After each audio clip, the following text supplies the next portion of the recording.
Olá, pessoal. Estamos aqui na nossa segunda parte da nossa segunda aula.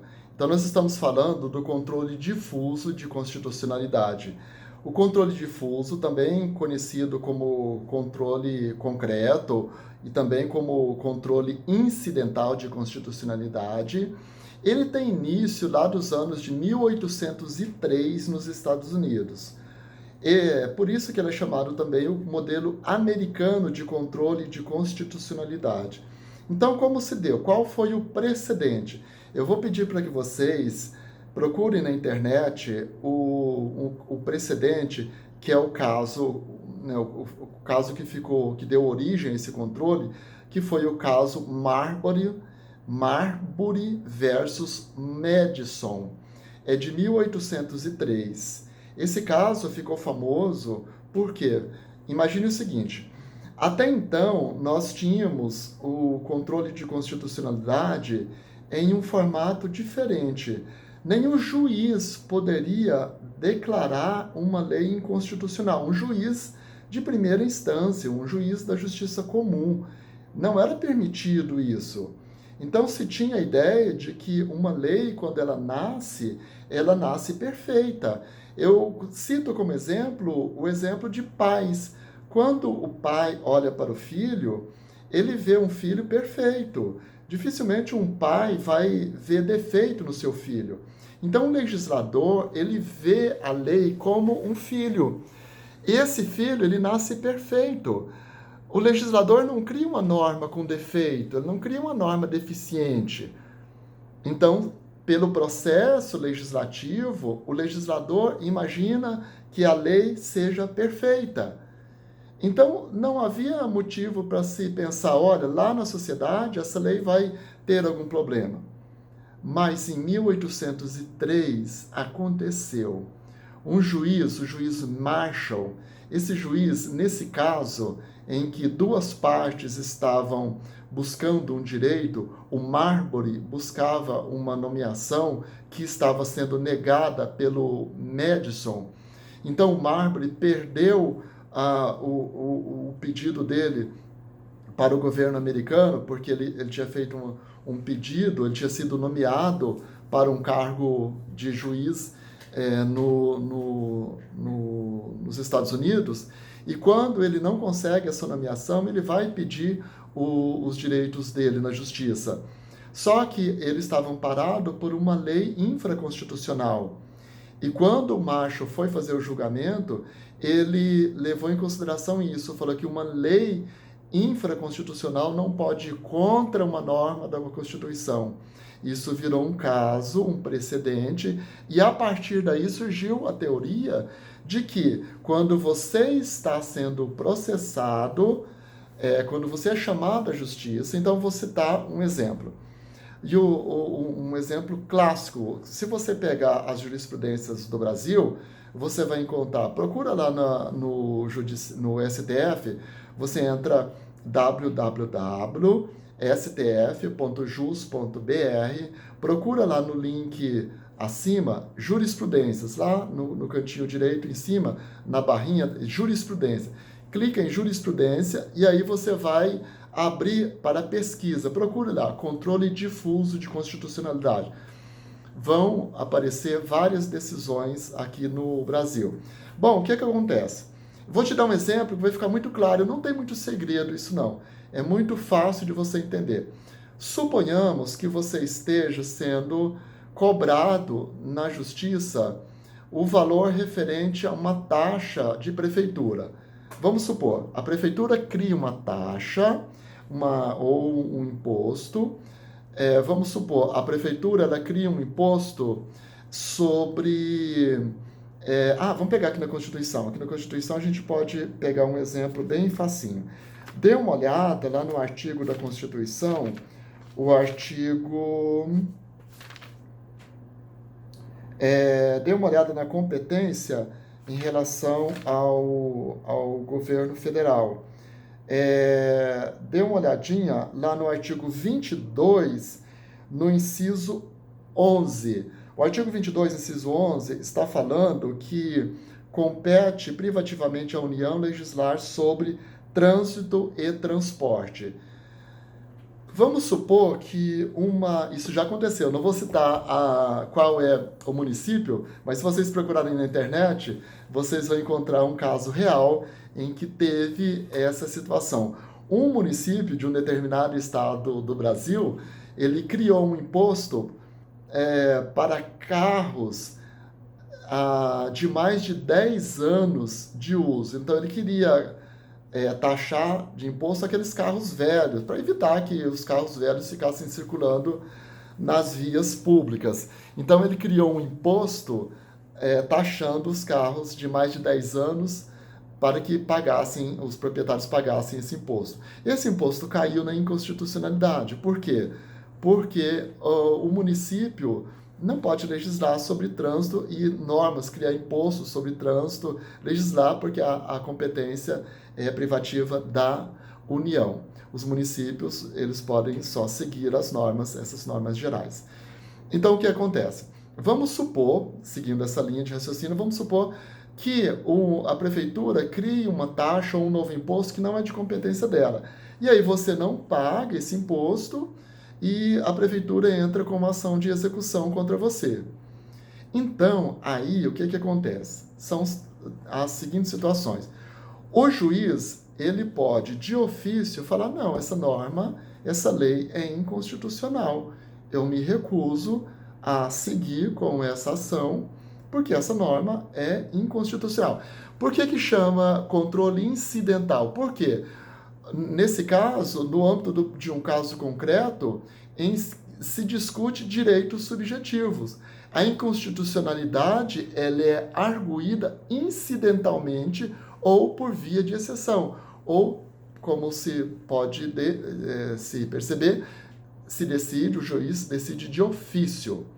Bom, o segundo momento, você que está sendo processado, você também pode arguir essa inconstitucionalidade como via de exceção ou como forma de defesa. Então, num processo, você sabe que as defesas elas são materiais e processuais. Então, como forma processual, você chega ali e fala, olha, essa norma ela é inconstitucional, eu não posso pagar esse imposto porque esse imposto ele é nulo, porque a norma ele é criado com base em uma decisão e essa decisão legislativa é inconstitucional. Então, nesse caso, você argue como defesa a inconstitucionalidade dessa norma. Bom, aí o que acontece? A prefeitura ela pode se dar por satisfeita e simplesmente deixar de te cobrar. Mas a prefeitura ela pode recorrer. E aí se recorre qual que é a instância superior. Bom, nesse caso, você vai recorrer, como se trata de um imposto estadual, as questões de controle em relação ao município, é de competência do TJ. Aí você recorre ao TJ. O TJ ele tem a competência para fazer esse julgamento. Só tem que ficar ali atento à regra do artigo 97 da Constituição, que é a chamada cláusula de reserva de plenário. Na Constituição, você dê uma olhadinha, no artigo 97, diz que a decisão ela tem que ser por maioria absoluta, ou seja, de 2/3. Outra coisa, não é qualquer instância dentro do TJ que vai fazer essa decisão, que vai tomar essa decisão. É a instância que é específica para o controle de constitucionalidade. Funciona da seguinte forma. Nos estados, tem estados que têm tribunais especiais que são criados dentro dos tribunais de justiça e esse tribunal ele tem a competência de fazer o julgamento de ações de inconstitucionalidade. Quando não tem esse tribunal especial, o que acontece? Vai para o tribunal pleno. E o pleno é o que faz o julgamento. Bom, nesse caso, o efeito dessa decisão, o efeito é inter partes, ou seja, ele só vai valer para aqueles casos daquelas partes entre você e a prefeitura. Então, essa decisão ela é inter partes, o efeito é inter partes, e o efeito também é ex tunc, significa que ele retroage e você, se porventura tiver pago algum valor, ele vai retroagir e a prefeitura vai ser obrigada a devolver esse recurso para você. Então, esse efeito é retroativo.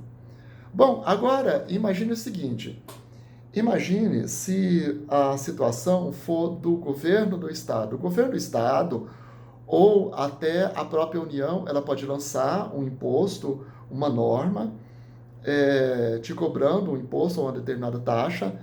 A mesma situação, você não paga, e aí a União ou o Estado vai e entra com um processo de execução contra você.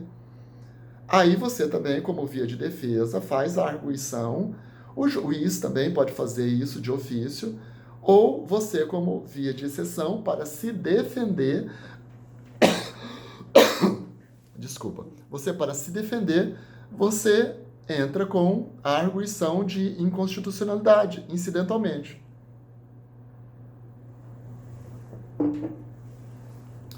Nesse caso, a decisão vai para o STF. Lá no STF vai ser a mesma coisa.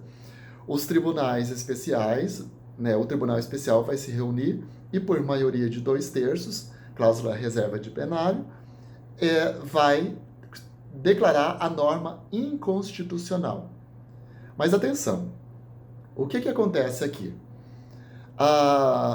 O efeito aqui vai ser inter partes. Mas existe uma norma aqui do artigo 101, aliás, do artigo 102 da Constituição. Você observa lá o artigo 102 e você observa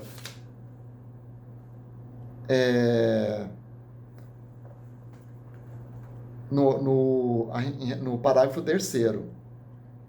Observa o seguinte: quando houver uma repercussão geral de questões constitucionais em relação ao caso, e aí isso aqui serve tanto para recursos em relação a recursos que vão parar no recurso extraordinário, quanto especificamente nesse caso.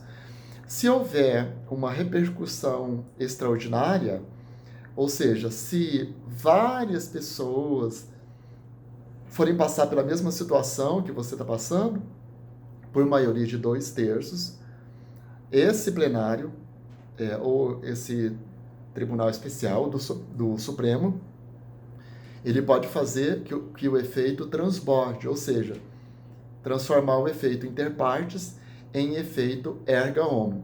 Significa o seguinte: o efeito todas as situações vai ter um efeito vinculante e todas as situações vão ser contempladas pela sua decisão.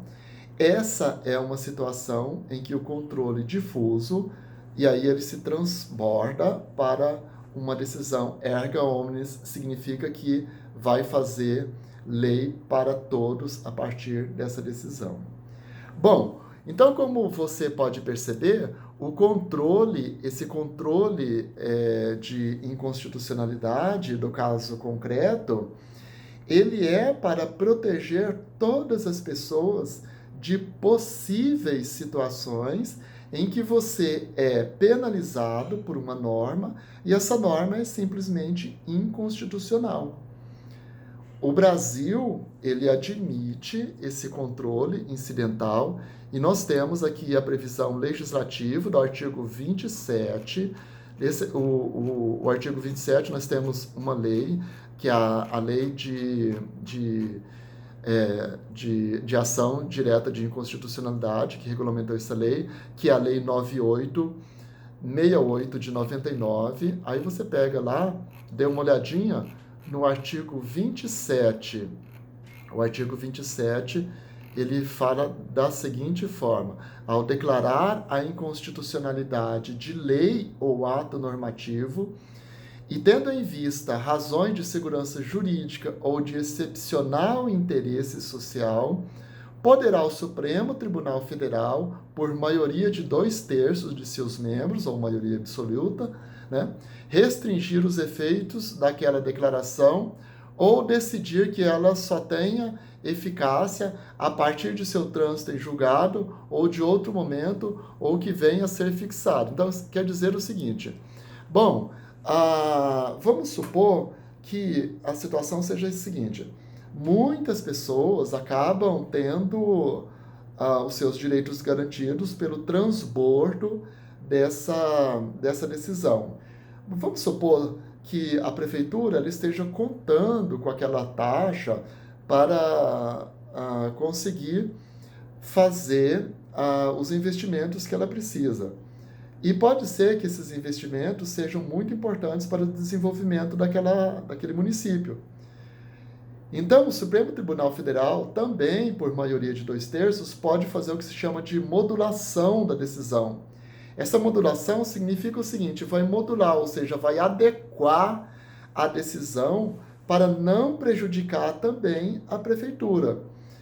Então, significa o seguinte: o Supremo ele vai declarar que a norma é inconstitucional, mas ele vai dizer da seguinte forma: olha, a prefeitura ela vai ter o prazo aí de carência de 1 a 2 anos para devolver as taxas aos contribuintes que já efetuaram os pagamentos.